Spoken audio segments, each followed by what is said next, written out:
So hi everyone, very excited to be here today with Silja actually to have this conversation around like sustainability and supply chain and fashion topics that we all love here. So Silja, thank you so much for being here with us today and having this conversation with me. I'm Julia, co-founder of like Remagine, and we're gonna have maybe a couple of like questions here to go through and very excited to go deeper into what Swedish Fall has been doing. So maybe just for a little context, for those that are like listening to us right now, we truly believe that the future of fashion is sustainable, right? There's like no other way.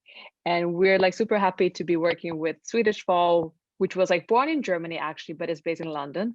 And they're really like an innovative company in the activewear space. And they're really striving to really go for the highest possible convenience in fashion recycling, which is a big topic right now.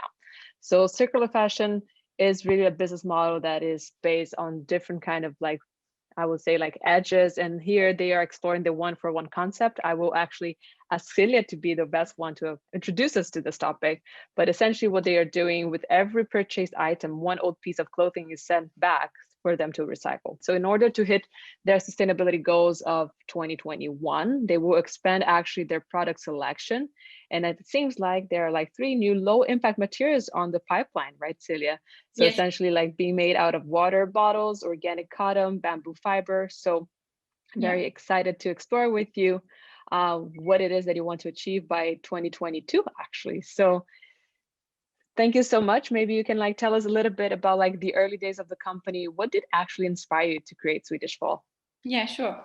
And so, first of all, thanks for having me. I'm really happy to give you some insights into Swedish Fall because normally we are only working the whole day on Swedish Fall without like telling everybody else what we are actually doing. And it's nice also for me to like review what we have already done last year and what we're planning this year. So it's actually nice to talk about it.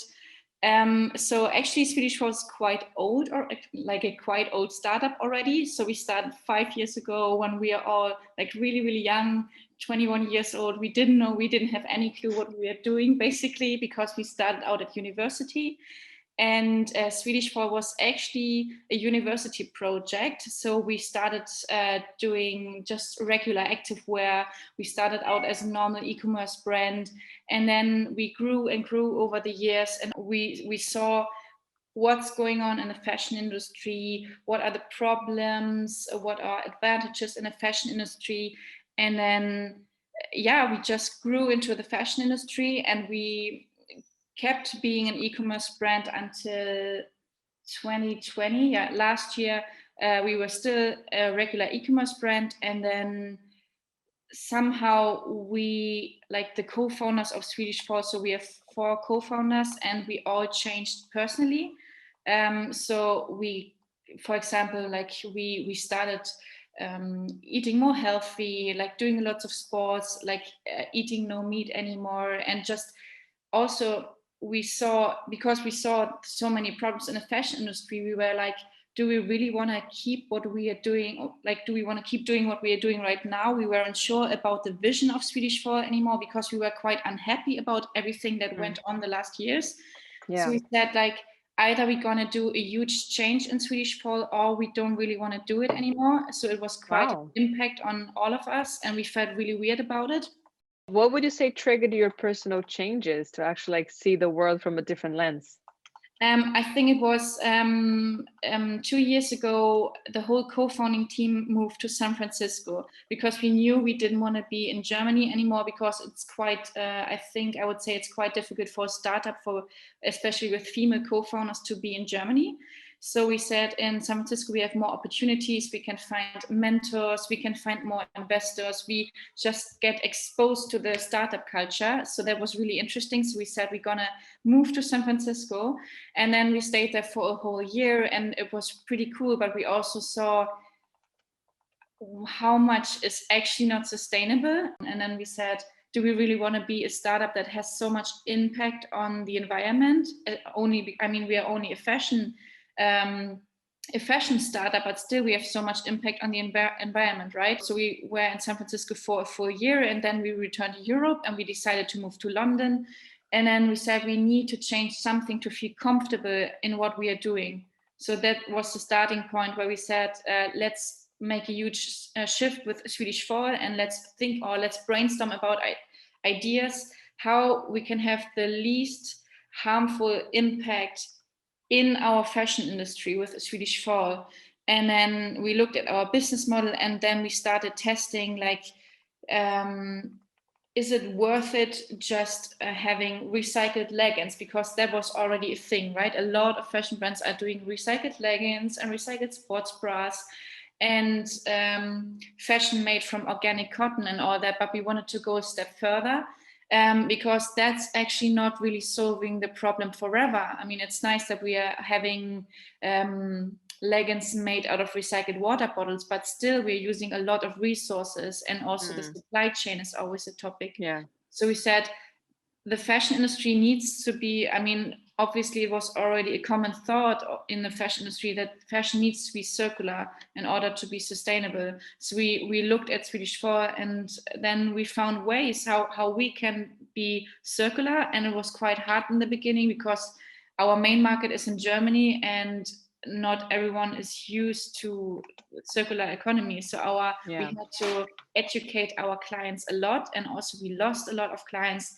But then we tested like for 6 months, and then so we started like sending out these boxes with our fashion and educating our customers to really send back old clothing so we can recycle it. Yeah. And then it took a few months, and it was really hard. But then after a few months, everybody really liked it, and we gained a lot of new customers. And that was actually the changing point of Swedish Fall last year.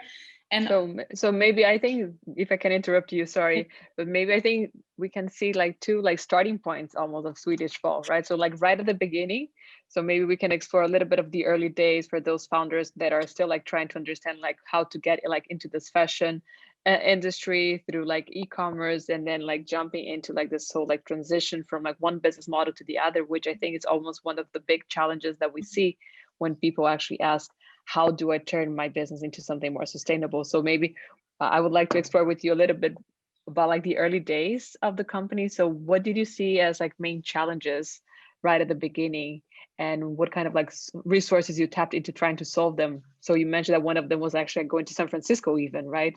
Yeah, exactly. So you mean what was our challenges like when we started 5 years ago, or when we changed the business model? First when you started, and then when you decided to change the business model. I think, yeah, right in the beginning, it was quite challenging to find suppliers, because all of us, like the whole team, has never worked in fashion before.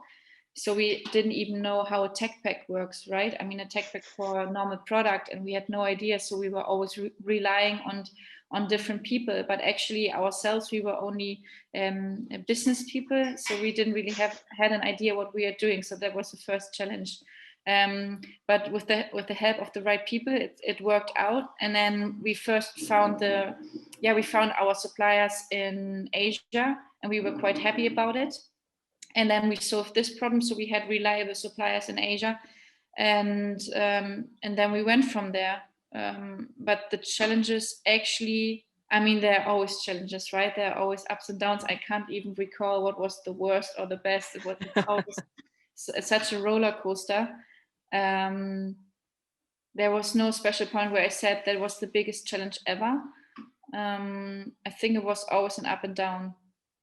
And then essentially for you, like the pivotal moment for the company was indeed like San Francisco. And did you really find that you could unlock all the potential that you saw in San Francisco? So essentially like the networks and like mentors and like capital, what was this experience like? I think the whole experience was really special for all of us, because you can see that your skills can be unlimited. You shouldn't just stop having huge visions just because you're in the wrong environment. And I felt like, so we when we started out in Germany, in Hamburg, I didn't even know what was possible with Swedish Fall, and also I didn't know what was possible as a founder, especially as a female founder. We were always limited by something. I can't even explain what it was, but it didn't feel like we were a huge thing. But when we were all in San Francisco, you get exposed to all these people who have huge visions, which are unlimited, and then you immediately adapt to it, and you feel also that you can do anything, and it doesn't matter what you're doing. If you're passionate about it and you push through, then you can achieve it. And I think that's what we realized only in San Francisco, because we were exposed to that. Did you really like find it was like different the way you were treated as a female founder back there in comparison to Europe, or specifically Germany? Yeah, I think so. Yeah. It was nice to be in San Francisco, because I mean, it's really hard to explain. Actually, in San Francisco, it's kind of a trend to be a female founder. So we were lucky being in San Francisco at the right time. So I think 5 years ago, it was not that trendy to empower women founding businesses. And then we went to San Francisco at the right time, and everybody loved to listen to our vision. And then also, just because we talked about Swedish Fall a lot in San Francisco, we gained a lot of mentors who just wanted to help us without any weird intention behind it. So they were eager to help. And yeah, I think in Hamburg we would have only been in our office and doing our thing, but then we made this change moving to San Francisco, and that changed a lot personally as well. And then when you decided to like pivot to like circular fashion and the business model, what were your main like challenges back then? Because you then had like a company running, right? So how was it for you to start like changing everything from inside? I think the biggest challenge was so first of all, educate our customers, because we knew when we start out we're gonna lose a lot, because in order to do what we wanted to do, we knew we had the wrong target group right now. So we had to not only expand our target group or like our customer group, but we actually had to eliminate a lot of that target group. So that was quite a challenge. And then also, I remember in the beginning we said we really need to recycle fashion. It needs to be circular, but we didn't know how recycling works. And then we talked to a lot of people in the recycling industry, and then they educated us, for the first months, what's actually possible, what's not possible, how we should start.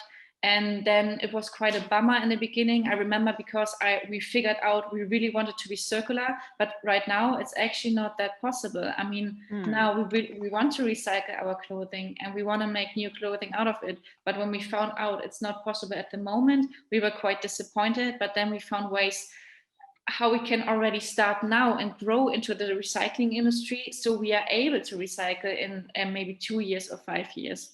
Can you explain a little bit more to those not so aware of like how does the one for one concept actually work? So a bit more like in detail, and what are the rules actually in regards to what can be actually sent back for recycling? What is it that materials, etc., that you see that like right now you can't like recycle everything, but you will need to actually transition into? Yeah. So right now it works like this. So our customers will, like every 3 months, they will receive a box with 6 products of Swedish Fall, and then they can decide what products they're gonna keep. And then for every item they keep, they can send back 1 piece of our clothing. And then we found out, for example, if they send us back mixed fabrics, so a lot of products are made out of polyester and elastan, and when they're mixed together it's really hard to recycle. So actually right now it's not even possible to to put these fabrics back to not back together, Apart. to get them apart. You can't you can't really do it with polyester and elastan fabrics, but obviously everybody sends it back, right? So we found a partner right now who takes all the fabrics that we collect in our warehouse. And then what we are mainly doing right now is that they sort all the products and see in which condition they are.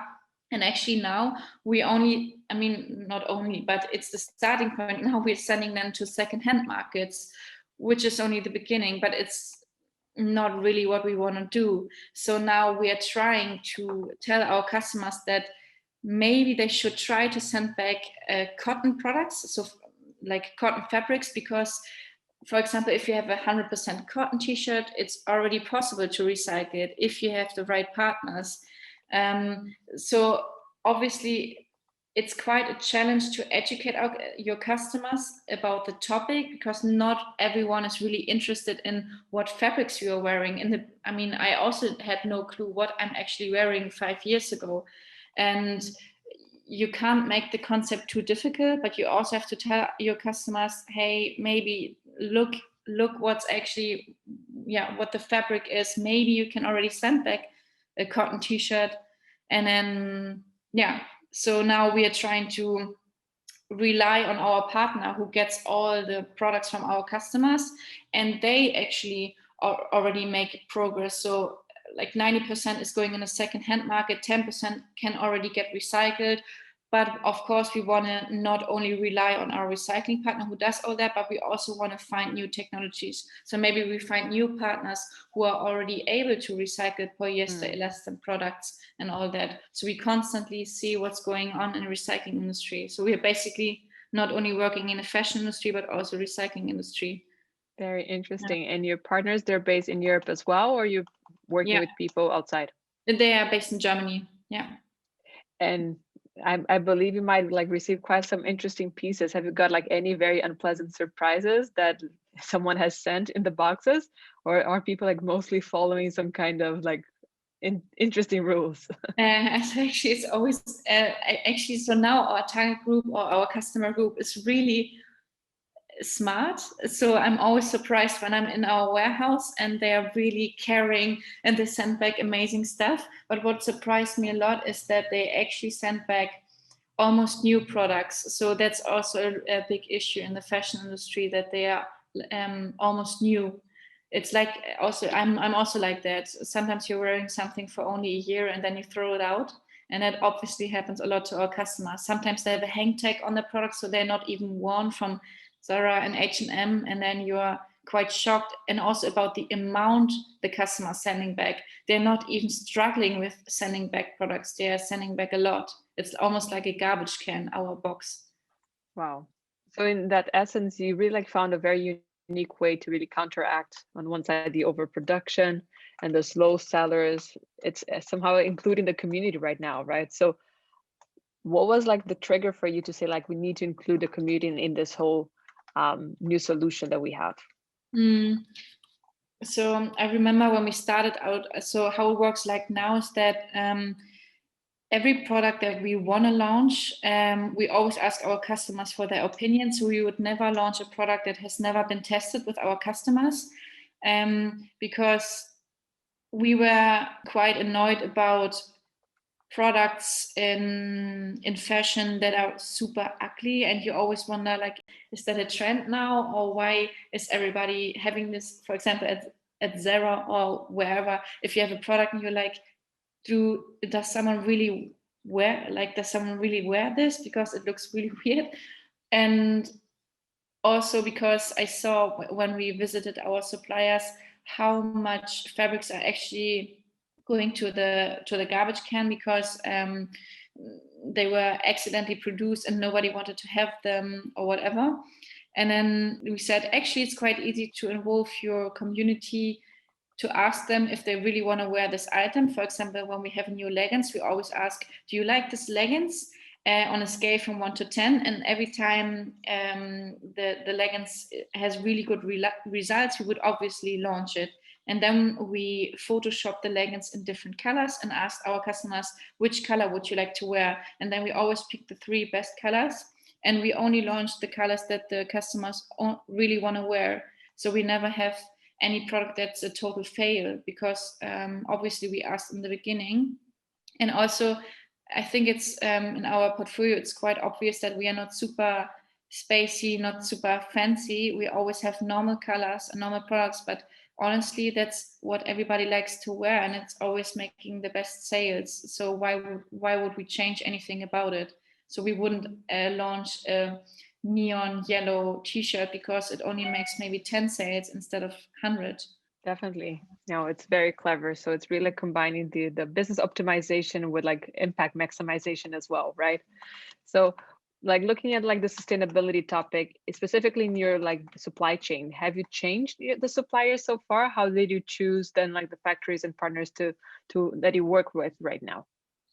Yeah, so in the beginning, when we started out with Swedish Fall, we had a really good supplier in Pakistan, and then we also switched to China. But obviously, it's when we changed our business model to more sustainable, there was not really a solution forever, because we are not there. We can only visit them like every 2 years, maybe not even, and we weren't really close to them, so they were not really part of our vision of Swedish Fall.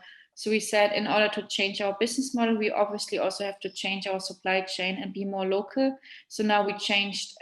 That was quite a challenge last year. So because we had a big portfolio and we had a lot of products made in Asia, and we need to copy. So we can't just make new products, for example, in Portugal, because we found supplies in Portugal, which was nice, but we had to copy all styles, like all 50, 60 styles from Asia, the exact same style in Portugal, and then they had to find all the fabrics. They had to copy all the shapes, so we had to make sure that our customers don't notice that we changed supplier. So that was a big challenge. But yeah, so we switched 90% to Portugal, and then the rest, the 10%, is based in Vietnam, because they are already able to offer us recycled fabrics and organic materials. So basically, we are not really based in China and Pakistan anymore. I mean, we still have some products from last year in our portfolio, but we're gonna sell them off, and then we're gonna be finally more local. Very interesting. And what are then like some areas or goals that you have for improving the social environmental impact of the supply chain as you continue to grow? So we really want to shift everything to Europe. Vietnam is a good choice for the next 3 years, but obviously it's always good to be more local, especially because we saw how many products we are importing to our warehouse in Germany. So that's basically the one big thing. Although I must say it's not our 100% focus. It's obviously the circular economy. So we always need to have in mind that we have to find suppliers who are in line with that. And if it's not Portugal, but Vietnam, then we have to find a balance between these two topics, because circular economy is always more important to us than the supply chain. Yeah. Interesting. So from like a company perspective, what would you say are your main like impact goals right now, or what would you say impact means to you?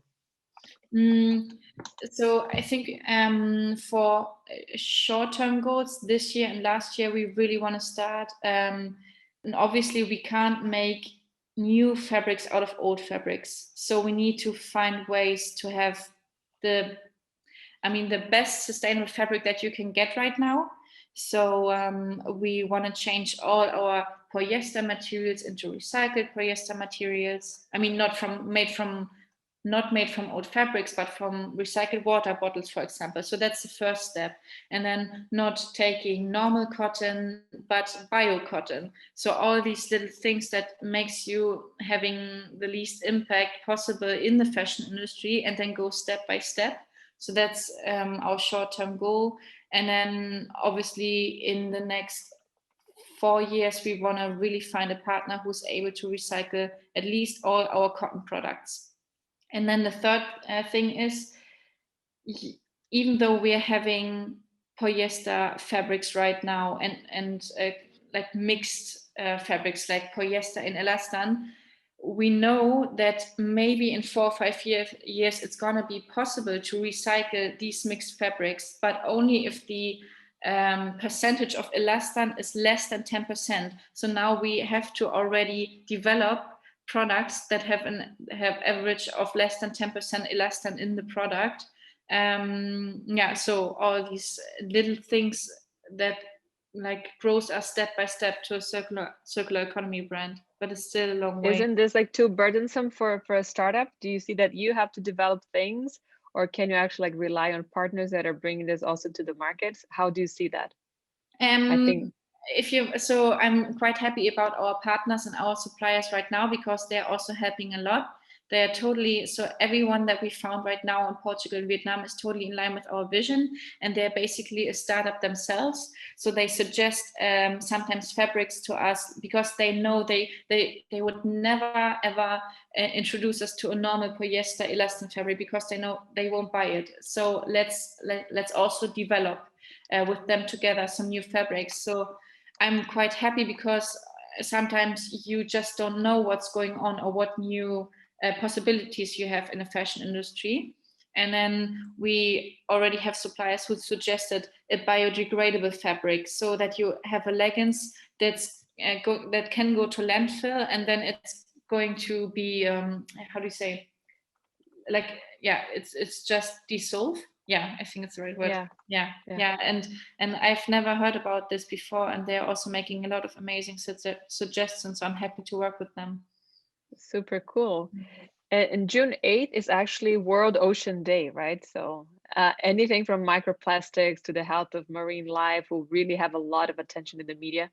And I would say that after Netflix's big success with the documentary Seaspiracy, I don't know if you watch it, many people will become much more conscious or have become much more conscious about like the plastic use again. So what are your thoughts on that? You know, you seem to have a very specific plan to really like counteract the growing plastic pollution in the planet. So can you like really expand a little bit more on this topic that we have been like touching a little bit here and there? I think it's really, really cool that a lot of people, felt like, I'm not sure how you think about it, but in the last 1.5 years, there was quite a boost in the sustainable business. And also a lot of consumers are getting so much more sustainably aware of everything. And I'm so happy about it because I think for us, it's great because we are here at the right time. Because it's now, especially when there's this big event this year, it's going to be again a huge boost for the sustainable industry. So the only thing that you always have to be aware of that is that there are also now a lot of businesses who are sustainable just because they want to be sustainable. I mean, you always have to really understand the brands or the companies, what they really do, because obviously there's also a lot of greenwashing. And I think that's becoming quite a big thing in the next 1 or 2 years, because everybody needs to be somehow sustainable. But in the end, it can't be sustainable because everybody's just talking, but not really acting. So I think consumers will be much more aware of that as well. And they will ask more questions. So we need to be aware of that, and we have to prepare ourselves. And it's going always to be a challenge. Yeah, definitely. I think that for good and worse, I think like COVID really has been bringing like much more like speed to this whole change in the consumer space. And for good and worse, like everybody has to look into it. And I think that slowly many more like founders are looking into this topic. And I think that even you are also like somehow partner with Leaders for Climate Action, right? And you're part of this like hashtag 5 minute for the planet campaign. I think you even like included a fun interactive quiz on your website. So what kind of cooperation do you have with them, and how did that come about? So we came across Leaders for Climate Action, I think 1 year ago, when we changed our business model. And since then we are working with them together to reduce our impact. So we had a call together and they interviewed us, and they asked us a lot of questions, how sustainably driven we really are. And it's nice to challenge ourselves personally as well. And then I said, yeah, we think it's a good fit. Let's make some campaigns together. We really want to make an impact, not only in the fashion industry, but in a lot of industries. And obviously the fashion industry is a big part of it. So we became partners, and then we're doing some campaigns together with lots of other brands. And this campaign was actually quite nice because a lot of brands joined and just wanted to educate all the consumers or customers how you can make an impact within less than 5 minutes. And it's actually so easy. You just have to make your consumers aware of that. And that's what we basically wanted to do with our consumers as well. We already have a sustainably driven consumer group, but it's always nice to do some nice quizzes, like what you can do more. For example, reducing eating meat, maybe only once a month is already good. It's a good start. Or how you can implement, or how you can work with a sustainable bank, for example. Or maybe you should not, maybe you should switch off your water when you brush your teeth or something like that. And maybe for me it sounds normal to do that, but for a lot of people it's not. And of course you want to educate them, but always in a nice way, and not accusing them of being not sustainable, but just in a nice way, or motivating a lot of people to be a little bit more sustainable. If everybody makes a little impact, it's going to be huge in a couple of years. So yeah, definitely. Yeah, we're always like very excited to like work with brands that also have this same kind of vision. So as you know, at Remagine, our mission is really to inspire and really incentivize more startup founders to become more sustainable, revolutionizing the idea that like profit and the health of the planet don't really have to exclude each other, right? So in that sense, what would be your advice to other founders on their way to becoming more sustainable? I think the most important thing is that you need to be passionate about what you're doing. So I wouldn't just brainstorm about what can I do in a sustainable industry. So how can I be sustainable? But rather thinking of a really nice, so for example, when you want to start a business idea, do what you really love. So I would not say, oh, don't go into the fashion industry because the fashion industry has a lot of impact on the environment, so don't go in there. Of course, if you want to work in the fashion industry and you want to do your own fashion startup, do it, and then you find your own ways to be sustainable. But it needs to come in a healthy way. So only do it when you really want to do it. If you can't, if it's too much effort, then switch to another idea and think about solutions. I think that's always the best thing, to be passionate about what you're doing and not get bored of just because you're in a sustainable business. If you like it, it's always the right thing. I think that would be my advice. Yeah, and I think that like more and more it's so good to like talk to like founders like you that see a way of actually including sustainability in a way that really brings much more like value to your own business, right? I think this is like the whole idea that we have to be very cautious of like greenwashing. So as I always say, don't label yourself as something that you're not yet, but really there is a way of starting the journey. I think that the way you are doing of saying like, wow, we can't recycle everything yet. We have like a path, we know where we're going. I think this is like the genuine way of doing things, and really avoiding that we're just like trying to hold to concepts and ideas just because it's becoming like trendy. But it is like something that everybody should be looking at, even if there wasn't like originally there the idea, as it wasn't for Swedish Fall, that sometimes there can be like a click and say, there is something, right? I also think that nobody is sustainable right from, being sustainable, then we shouldn't do anything. We just should sit here and not breathe at all anymore. So everybody has an impact, and it's always nice to have a starting point. And even though, so when you're now starting out your own business idea, of course you're not 100% sustainable in the beginning, but you go there step by step, and you the best possible for your business and for your environment. So I think that's always a good mixture, to see it like that, and not think like, oh, we need to be 100% sustainable and we need to claim it like that.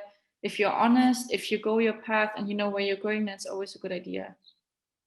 And maybe like one last question to close our conversation here. What would be your recommendation for the fashion freaks on how to start like becoming a bit more sustainable? I think so what we always tell our customers, and what I also live every day now, is if you go shopping, that's the best you can do right now, because we are not living in a circular economy fashion industry right now. So what you can do as a consumer, to all the fashion freaks, is think about what you're buying. Do you really need it, or do you not need it? Because we all have so much in our wardrobes. Our wardrobes are bursting, and we are used to that. I was also used to that. And when I look at my wardrobe now, it's only like maybe three times less than I had 1 year ago, because I was annoyed by how much I had. And my only advice would be not to shop just because you're bored or anything, but rather think about the actual use of the product, because there's always a lot of effort behind it and a lot of impact behind one product. And also, a product shouldn't cost less than a sandwich. That's also a thing, because we lost the worth of our fashion products that we have in our wardrobe. So that's always something that I remind also my friends of, without accusing them, because I have a lot of friends that are fashion freaks and they like to shop every day, but actually it's not necessary to make us happy. So maybe if you think about it and you get used to it, then you make less impact than before. Lovely. Thank you so much, Silja. It was a true pleasure talking to you, and thank you for sharing your thoughts and experience with the rest of the community. Sure. And thank you all for like watching this with us. Thank you so much.